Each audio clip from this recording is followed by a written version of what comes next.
Epektibo ng big-time oil price hike sa mga gasolinahan sa bansa. At yan ang unang balita ng kasama nating si Susan Enriquez. Susan.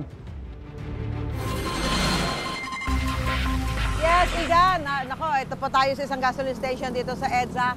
Nako, yung nakikita nyo, ito nag-adjust na sa presyo yung diesel, gasolina at kerosene. Ayan, dahil alas 6 na ho ng umaga, kaya binago na yung sign para ho doon sa presyo ng mga produktong petrolyo. At sabi nga ho, nung mga nakausap natin dito, syempre, para ano ba, mararamdaman pa ba natin yung difference yan kung magkakaroon ng pagtaas ngayong araw nito at sa darating na Huwebes naman dahil hinati nga, staggered nga. Ang diesel po ngayon ay magkakaroon ng taas sa presyo na 260 per liter. Ang gasolina naman ay 1 peso and 75 pesos per liter, samantalang ang kerosene ay aabot po sa 2 pesos and 40 centavos per liter. So yan ho yung magiging presyo ngayon, pero sa darating na Huwebes, ipapatupad naman ho yung ikalawang pagtataas sa presyo ng mga produktong petrolyo at sinasabi para daw ho makagaan sa ating mga motorista. Samantala, makakausap po natin sa linya ng telepono si Attorney Rino Abad. Siya po ang Director ng Oil Industry Management Bureau ng Department of Energy. Attorney Abad, magandang umaga po. Magandang umaga ho sa inyong programa, sa ating mga kababayan ho. Attorney, bukod doon sa gagawin natin na staggered o utay-utay na pagtataas ng presyo ng mga produktong petrolyo, ano hong ibang hakbang pa ang nakikitang dapat gawin ng Department of Energy para naman ho maibsan o mapagaan ang medyo mabigat na idudulot nito sa mga motorista at sa mga commuters, Attorney Abad?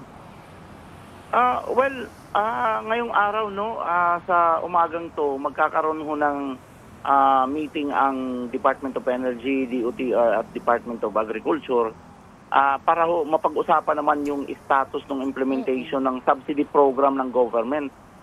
Meron ho kasi sa General Appropriations Act ng 2025, nakalaan na budget 2.5 billion pesos para ho sa mga public transport. Ang beneficiary dito ay mga public utility vehicles. Meron din hong isa pa hong programa, yung mga fuel subsidy din na binibigay sa farmers and fishermen. Doon sa 2025 budget, meron hong 75 million sa farmer at saka doon naman 75 million naman doon sa fishermen, no? Meron pang 2024 na pag-uusapan din na budget sa Department of Agriculture kasi mas malaki ho yung nakalaan doon, around 510 million.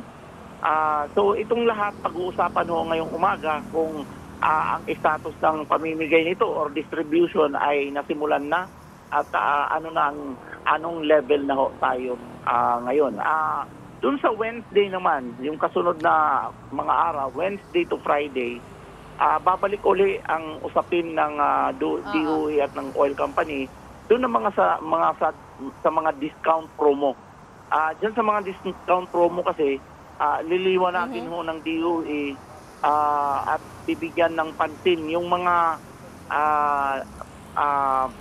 discount na binibigay lalo na doon sa tinatawag na mga PUV lane, yung public utility vehicle lane. Kasi dyan, madami hong mga oil company ang nagbibigay dyan. At ang gusto lang ho natin mabigyan ng pansin ay maihatid ito sa LTFRB, for example, at sa mga driver natin para ho ma-avail nila itong mga discount lane na to. Attorney Abad, isa ho sa mga hinihiling ngayon, siyempre itong matinding epektong ito ng pagtaas sa presyo ng mga produktong petrolyo ay yung pagsuspindi muna sa VAT o yung value added tax at saka yung excise tax. Posible ho bang mapagbigyan itong kahilingan na ito? Wala ho tayo sa lugar, no. Yan ay isang gawain at wisdom na panggagalingan ho ng Congress. Ang atin lang hong sinasabi sa mga nakaraang patawag dyan sa hearing, ang report ho ng DOF dyan, nag-average ho ng around 150. Even the earlier part after ng pandemic sa 2020, sinasabing 150 billion ang collection from excise tax. Another 150 billion from value-added tax sa isang taon yan. So, ngayon na nakabawi na ang ating mga economic activity. No? Baka umabot na ho yan ng hindi lang 300 billion combination sa isang taon from the two taxes. Baka umabot ito ng mga 400 billion na siguro.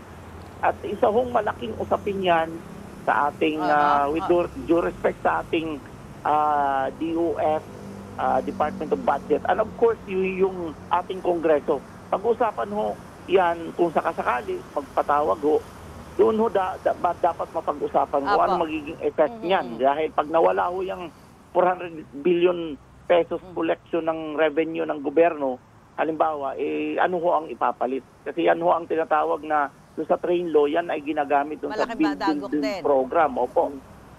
So hindi ho natin alam kung ano ho ang magiging desisyon sa usapin na yan.